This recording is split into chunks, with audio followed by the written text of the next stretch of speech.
Hi எல்லாருக்கும் வணக்கம். நிறைய பேருக்கு இந்த ஃபேஸ் வாஷ் பற்றி தெரிஞ்சிருக்கும். இதை பார்த்தீங்கன்னா நான் மீஷோ ஆப்பில் இருந்து தான் வாங்கியிருந்தேன். இதோட பார்சல் ஓப்பனிங் வீடியோ கூட நான் என்னோட சேனலில் அப்லோட் பண்ணியிருக்கேன். அப்போது நான் இதை யூஸ் பண்ணிவிட்டு இதோட ரிவ்யூ ஷேர் பண்ணுறேன்னு சொல்லியிருந்தேன். இதை பார்த்தீங்கன்னா போன டிசம்பரில் நான் வாங்கியிருந்தேன். கிட்டத்தட்ட 8 மாதம் ஆகுது.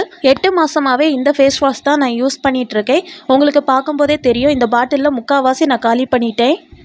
இவ்வளோ நாள் நான் இதை யூஸ் பண்ணியிருக்கேன்னா என்னோடய ஸ்கின்னுக்கு இது நல்லா செட் ஆகிடுச்சு. அதனால தான் நான் யூஸ் பண்ணிகிட்டே இருக்கேன். இது பார்த்தீங்கன்னா காதி பிராண்டோட ஃபேஸ் வாஷ். இந்த பிராண்டை பற்றி உங்களுக்கு தெரிஞ்சிருக்கும். ரொம்ப ஃபேமஸான பிராண்டு. ஹெர்பல் ப்ராடக்ட் சேல் பண்ணுவாங்க. இந்த காதி பிராண்டு பற்றி நம்ம யூடியூப்பில் சர்ச் பண்ணி பார்த்தாலே தெரியும். எல்லாருமே பார்த்தீங்கன்னா பாசிட்டிவாக தான் ரிவ்யூஸ் ஷேர் பண்ணியிருப்பாங்க. இந்த பிராண்ட் ரொம்ப நல்ல பிராண்ட் ஆனதுனால நான் இந்த டீ ட்ரை ஃபேஸ் வாஷ் வாங்கியிருந்தேன். நான் இந்த டீ ட்ரை ஃபேஸ் வாஷ் வாங்குறதுக்கு ரீசனே பார்த்தீங்கன்னா என்னோட ஸ்கின் பார்த்தீங்கன்னா ஆயிலி ஸ்கின், பிம்பிள்ஸ் அடிக்கடி வர்றதுனால இதை வாங்கியிருந்தேன். இது பார்த்தீங்கன்னா என்னோட ஸ்கின்னை நல்லாவே க்ளீன் பண்ணி கொடுத்துச்சு. அடிக்கடி 1-2 பிம்பிள்ஸ் வந்தாலும் சீக்கிரமாகவே க்யூர் ஆகுது.